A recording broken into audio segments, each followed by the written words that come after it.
All right, we're back. Back Yay. with Olivia talking about FND, aka Functional Neurologic Disorder. No? Functional Neurological Disorder. Functional Neurological Disorder. So I have a question for you.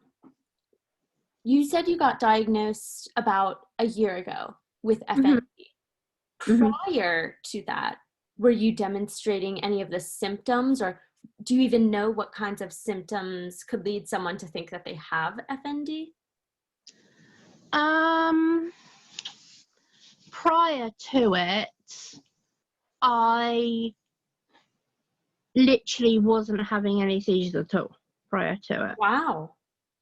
So this Because, all, but wait a minute, but didn't you have you have epilepsy? So were you yeah, but that's controlled by sodium valproate. by your medication? Yeah. hmm When you found that so here's my next question. How long have you known that you've had epilepsy, and how long have you been having the epileptic seizures? I got diagnosed with epilepsy at the age of 2. So you're a little baby.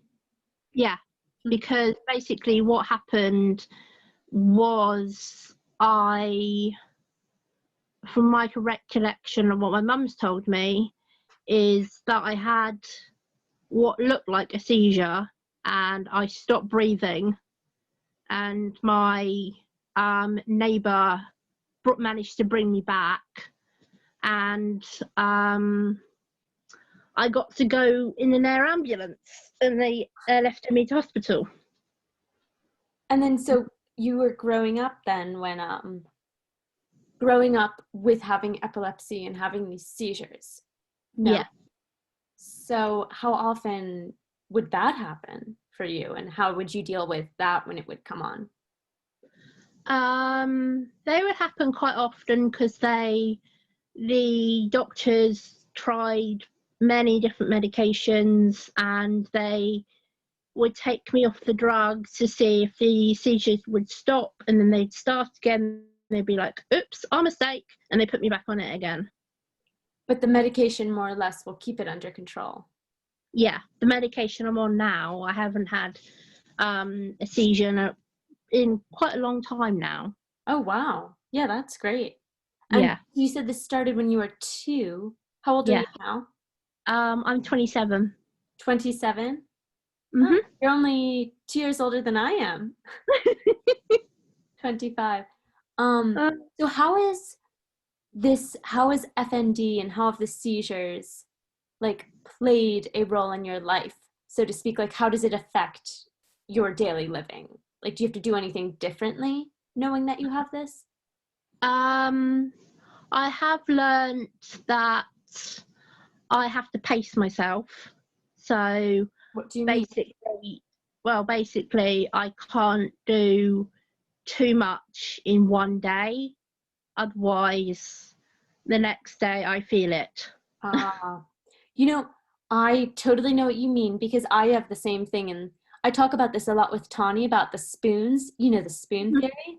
Like, Yeah, some that, days yeah. you wake up and you have 100 spoons and you can, walk 10 miles and go shopping and see your friends. But then other days I wake up and I only have like maybe 10 spoons and I have to choose what it is that I spend my energy to do because I can't do it all of it. I can't do as much as I would like. So it Yeah. sounds like that's something similar that you have, like just in your daily life, figuring out how to hmm prioritize and allocate your energy. Yeah. Yeah, that can be, how do you do that? Like, how do you make those decisions? Like, what are the most important things for you to get done on a given day? Um, well, getting up for one thing, even if I don't feel like it and I feel really tired and everything, and I want to feel like I want to stay in bed, I know that's one of my priorities, because I know that if I do get up in the morning, it'll take a while, but I'll feel better later on. Right, right. Yeah. Sure. Is it tough for you to get up in the morning most days? Sometimes, yeah. Wow. It's definitely hard for me sometimes as well. However, I'm more of a morning person myself, so I will tend to wake up early and then go to bed quite early because I get tired during the day. Yeah. Now, do you work or are you in school or anything? No, I don't currently work. Um, I'm hoping in the new year to get a voluntary job, hopefully. Sorry, I missed that. To get a, Voluntary work. oh, that would be amazing. Have you done anything like that in the past? I've done it in the area that I want to do it in the past, yeah. Ooh, which is? With children. Aw. So you like education. Well, I like working in like preschools and nurseries, so little ones. I like the little ones myself. So much fun and they're so like impressionable and have so much to learn. Yeah. Fun to spend time with little kids. Unfortunately, there are no young children in my life right now, but maybe soon. Um, so how long have you been living? You mentioned that you're living with two other people. How long has that been? It was 2 years on the 2nd of December. Oh, wow. That's Yeah. really cool. Are they friends of yours or how did you meet? I didn't actually meet them until the day I moved in. So did you find them on, I don't know, somewhere? How did you connect? It was actually my mum that actually looked up about supportive housing, Uh-huh. because social services were no help whatsoever in terms of Mhm. that. So That's she a actually shame.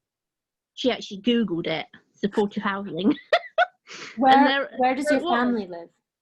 Um, they live in the New Forest. Is that is that near to where you live now? Yeah, it's not far from where I live now. Okay, nice. So then I guess if you ever need anything or you want to go back home, it's not too terribly difficult. No, it's not terribly difficult, no. But it's, how do I explain this? It's healthier for all involved, basically, for me to have moved out. It is. Yeah.